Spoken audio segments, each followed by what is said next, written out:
Comment mieux comprendre une maladie qui fait tout simplement peur? 660 000 personnes souffrent en France de schizophrénie. 30% d'entre elles ne sont pas suivies, notamment parce qu'elles ignorent de quoi elles souffrent ou parce qu'elles sont totalement marginalisées. Quels sont les symptômes de la maladie? Peut-on la soigner, l'apaiser?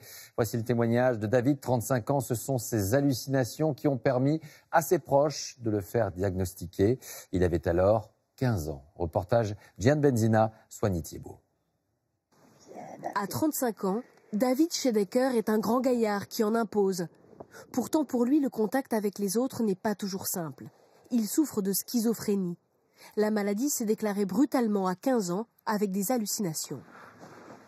Je voyais des choses, j'entendais des choses, que personne ne me parlait, mais je les entendais dans ma tête. Et il me disait ces voix, et il me disait tue-toi, t'es qu'un con, t'es une merde, enfin des trucs comme ça quoi. Très violent en fait. Très violent, ouais.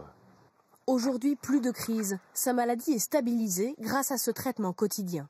Pour autant, il ne peut pas encore vivre seul. Il habite chez sa mère et son beau-père. Car les effets secondaires sont nombreux. Fatigue extrême, prise de poids et un moral toujours en dents de scie. On y pense tout le temps. La moindre fatigue, le moindre effort, c'est chaque fois on se donne de nous-mêmes, tous les jours. J'arrive pas à faire les choses comme ça quand je suis vraiment pas en forme. Par contre, quand je suis en forme, je vais chercher le pain, je sors. Sa maladie l'empêche de trouver un travail à cause de la fatigue. Elle le freine aussi pour nouer facilement des relations. Des amis ont coupé les ponts. Il y en a beaucoup qui, au fil du temps, qui sont vraiment partis et qui m'ont laissé tomber parce que j'avais cette maladie, ils avaient peur. Et ça, vous l'avez vécu comment? Très mal. Chaque fois, c'est comme un couteau planté dans le dos, quoi.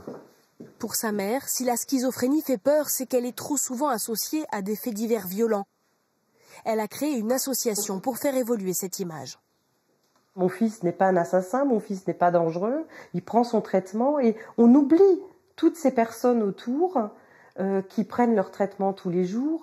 Je suis sûre que beaucoup de gens croisent des personnes qui souffrent de schizophrénie dans la rue, dans l'ascenseur, et ne peuvent même pas imaginer qu'ils en souffrent. Pour permettre à David de devenir plus autonome, cette infirmière l'aide à mieux gérer ses émotions. Par rapport aux angoisses dont tu m'avais parlé la dernière fois, ça va mieux? Ouais, ça va un petit peu mieux, ouais. Des fois, j'étais pas, ou j'ouvrais pas la porte, ou quand elle venait, parce que j'étais pas bien, en fait, j'avais pas confiance. Et maintenant, franchement, c'est top. Une confiance qui, il l'espère, lui permettra un jour de vivre seul, sans craindre le regard des autres. 20h30 le samedi.